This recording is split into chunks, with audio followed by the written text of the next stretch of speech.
तो दोस्तों आज हो गई है 4 जून और जो बड़ी खबरें हैं, मुख्य समाचार हैं, एक एक करके चलेंगे। तमाम बेहद बड़ी अपडेट्स आप तक आगे इसी वीडियो के माध्यम से पहुंचाएंगे, इसलिए लगातार हमारे साथ आगे इसी वीडियो में बने रहिएगा।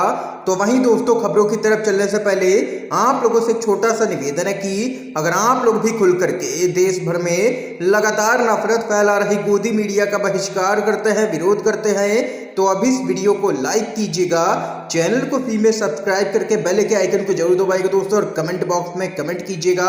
जय हिंद जय भारत। दरअसल दोस्तों, पहली बड़ी खबर आप लोगों को बताते चलें, ज्ञानवापी के मामले में कुछ बड़ा करने की तैयारी में है भाजपाई, बलपूर्वक लेंगे ज्ञानवापी मस्जिद, फायर ब्रांड नेता ने भरी है हुंकार, बढ़ सकता है बवाल।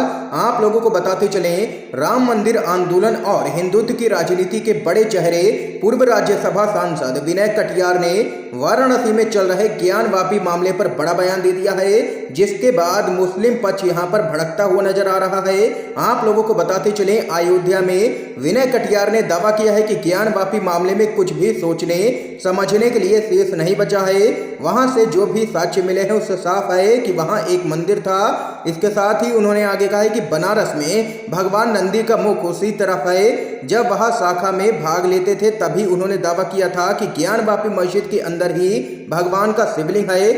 इसके साथ ही उन्होंने विवादित बयान देते हुए आगे कहा है कि अगर यह सब कुछ सीधे रास्ते से नहीं होता है तो इसको हम बलपूर्वक लेकर के रहेंगे।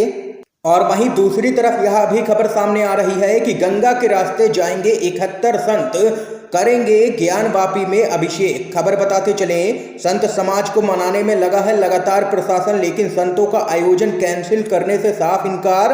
अड़े हैं ज्ञानवापी में जलाभिषेक करने पर, और कहा है कि यदि संतों की संख्या पर बात करनी हो तो वो की जा सकती है, लेकिन आयोजन होकर के रहेगा। जिसके बाद यहाँ पर माहौल और भी खराब हो चुका है, और यहाँ पर ज्ञानवापी मामले को लेकर के देख सकते हैं कि हिंदू पक्ष और मुस्लिम पक्ष अब पूरी तरह से आमने सामने हैं, और देश का ध्यान तमाम मुद्दों से भटका करके भाजपाई और उनके अंधभक्त अब यहाँ पर हिंदू मुसलमान करने में लगे हुए हैं। इस खबर पे आप लोगों की क्या कुछ राय है जरूर बताइएगा कमेंट बॉक्स में। अगली अपडेट बताते चलें, राकेश टिकैत का बड़ा आरोप, बोले कर्नाटक से पहले दिल्ली में हत्या कराना चाहती थी सरकार। खबर बताते चलें आप लोगों को, एक फार्म हाउस में भारतीय किसान यूनियन की किसान पंचायत में पहुंचे भाकियू के राष्ट्रीय प्रवक्ता ने सरकार पर जमकर के निशाना साधा है। उन्होंने आरोप लगाया है कि सरकार उनकी हत्या करवाना चाहती है। कर्नाटक में हुए हमले को एक सोची समझी साजिश उन्होंने करार दिया है। इससे पहले दिल्ली में उनकी हत्या कराने की योजना थी। टिकैत परिवार किसानों के साथ है, एक जाएगा तो दूसरा आएगा, वह पीछे नहीं हटेंगे। उन्होंने कार्यकर्ताओं से उलझने की जगह एकत्रित होने की अपील की है। टिकैत ने कहा है कि सरकार तोड़ फोड़ की राजनीति कर रही है। उन्होंने कहा है कि सरकार उनकी हत्या कराना चाहती है और संगठन के साथ टिकैत परिवार को भी तोड़ना चाहती है, लेकिन ऐसा होगा नहीं। उनका कहना है कि सरकार से लड़ने के लिए जरूरी है कि पहले सभी लोग एकजुट हो जाएं, तभी सरकार से लड़ा जा सकता है। यह सरकार लगातार लोगों में फूट डालने का काम कर रही है। ये यहाँ पर टिकैत ने बड़ा बयान दे दिया है दोस्तों, और कहा है कि सरकार उनकी हत्या करवाना चाहती है। इस बीच एक और बड़ी खबर बताते चले आप लोगों को, बीजेपी के नेता ने आईपीएल के फाइनल और जय शाह की भूमिका पर उठाए हैं सवाल, कहा पूरी तरह से फिक्स था मैच। खबर आप लोगों को बताते चलें, बीजेपी के राज्यसभा सांसद सुब्रमण्यम स्वामी ने एक चौंकाने वाला ट्वीट किया है, जिसके बाद क्रिकेट जगत में हड़कंप मच गया है। सुब्रमण्यम स्वामी का कहना है कि आईपीएल 2022 का फाइनल मुकाबला पूरी तरह से फिक्स था। इतना ही नहीं, स्वामी ने गृह मंत्री अमित शाह के बेटे और बीसीसीआई के सचिव जय शाह की भूमिका पर भी सवाल उठाए हैं। दरअसल दोस्तों, बीजेपी के सांसद सुब्रमण्यम स्वामी ने ट्वीट में लिखा है कि खुफिया एजेंसियों का मानना है कि टाटा आईपीएल क्रिकेट के परिणामों में धांधली हुई है, इसकी जांच होनी चाहिए और इसके लिए एक पीएलआई दायर करने की बहुत ही जरूरत है। सरकार जांच नहीं करेगी क्योंकि अमित शाह का बेटा बीसीसीआई का तानाशाह है। ये यहाँ पर कहना है सुब्रमण्यम स्वामी का, और यहाँ पर गंभीर आरोप लगा दिया है और यह सवाल उठाए हैं आईपीएल के फाइनल मुकाबले पर, और कहा है कि मैच पूरी तरह से फिक्स था। एक और बड़ी खबर आप लोगों को बताते चलें, ज्ञानवापी पर मोहन भागवत के बयान से कई नेता नाराज। चक्रपाणी महाराज ने कहा माफी मांगे, ओवैसी ने जताई है ये आशंका।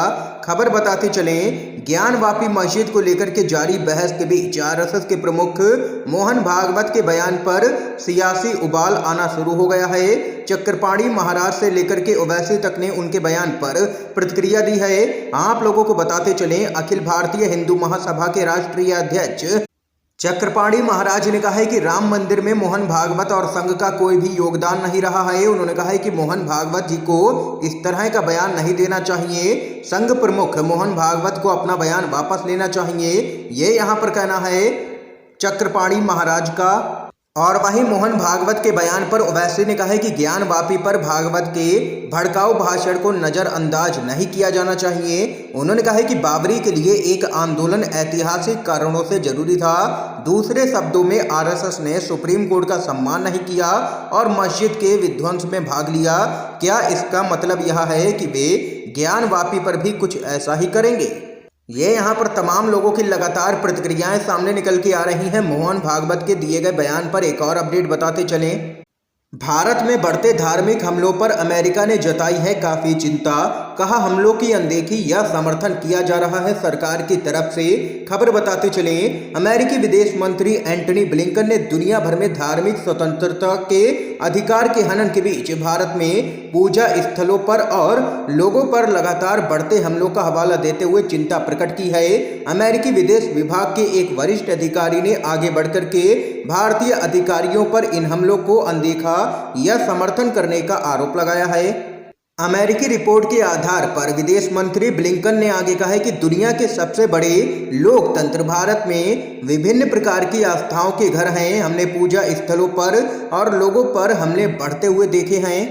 ये यहाँ पर दोस्तों देख सकते हैं, रिपोर्ट में बड़ा खुलासा हुआ है और अमेरिका के विदेश मंत्री ने कहा है कि भारत में धार्मिक स्थलों और अल्पसंख्यकों पर लगातार हमले बढ़ रहे हैं। इस बीच एक और बड़ी खबर बताते चलें, लोकसभा उपचुनाव, समाजवादी पार्टी ने आजमगढ़ में उतारा है दलित चेहरा, सुशील आनंद को दिया है टिकट। खबर बताते चले आप लोगों को, लोकसभा उपचुनाव के लिए समाजवादी पार्टी ने आजमगढ़ सीट पर उम्मीदवार के नाम का ऐलान कर दिया है। पार्टी के प्रमुख अखिलेश यादव के इस्तीफे के बाद खाली हुई आजमगढ़ की सीट पर सुशील आनंद को पार्टी की ओर से उम्मीदवार बनाया गया है। सुशील आनंद पूर्व राज्यसभा सांसद स्वर्गीय बिहारी बाबू के बेटे हैं। आपको बता दें कि सीट पर पहले डिंपल यादव को उतारने की तैयारी चल रही थी, जिसके बाद पार्टी ने फैसला बदलते हुए सीट पर दलित उम्मीदवार को मौका दिया है और पार्टी ने अब यहां पर सुशील आनंद को आजमगढ़ की लोकसभा सीट से चुनावी मैदान में उतार दिया है। और यहां पर समाजवादी पार्टी के इस कदम को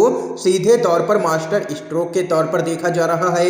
इस बीच एक और बड़ी खबर आप लोगों को बताते चलें, छत्तीसगढ़ के मुख्यमंत्री भूपेश बघेल ने कहा भाजपा और आरएसएस के पास कश्मीर फाइल्स देखने के लिए फुर्सत है, लेकिन हिंदुओं की हत्या पर मौन आखिर क्यों है। खबर बताते चलें, ज्ञानवापी मस्जिद विवाद पर आरएसएस के प्रमुख मोहन भागवत ने नागपुर में एक ऐसा बयान दिया जिसकी विरोधी खेमे में भी तारीफ हो रही है। नागपुर में आरएसएस अधिकारी प्रशिक्षण शिविर के समापन सत्र को संबोधित करते हुए भागवत ने कहा कि ज्ञानवापी विवाद में आस्था के कुछ मुद्दे शामिल हैं और इस पर अदालत के फैसले को सभी को स्वीकार करना चाहिए। उन्होंने कहा है कि हमें रोज कोई नया मामला नहीं उठाना चाहिए, हमें विवाद आखिर क्यों बढ़ाने चाहिए। ज्ञानवापी के प्रति हमारी भक्ति है और हम उसी के अनुसार कुछ कर रहे हैं, ठीक है, लेकिन हर मस्जिद में शिवलिंग की तलाश आखिर क्यों की जा रही है। मोहन भागवत के इस बयान का यहाँ पर कांग्रेस पार्टी के कई नेताओं ने स्वागत किया है और तारीफ भी की है इस बयान की। और वहीं छत्तीसगढ़ के मुख्यमंत्री भूपेश बघेल ने बीजेपी पर निशाना साधा है। मुख्यमंत्री भूपेश बघेल ने मीडिया से चर्चा के दौरान भारतीय जनता पार्टी और आरएसएस पर निशाना साधा है। उन्होंने कश्मीर में हिंदुओं की लगातार हो रही टारगेट किलिंग का मसला उठाया है और कहा है कि इन भाजपाइयों के पास में कश्मीर फाइल्स देखने के लिए फुर्सत है, लेकिन कश्मीर में हो रही हिंदुओं की हत्या पर भाजपा मौन है? आखिर यह किसकी जिम्मेदारी है? भारत सरकार सुरक्षा क्यों नहीं दे सकती है?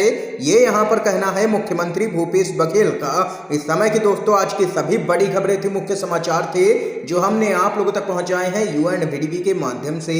अगर आप लोगों को ये वीडियो पसंद आया हो तो इस वीडियो को लाइक कीजिएगा, ज्यादा से ज्यादा इस वीडियो को शेयर कीजिएगा ताकि आप सभी के दोस्त भी इन मुख्य समाचारों को जान सकें। वीडियो देखने के लिए दोस्तों आप सभी का बहुत बहुत धन्यवाद।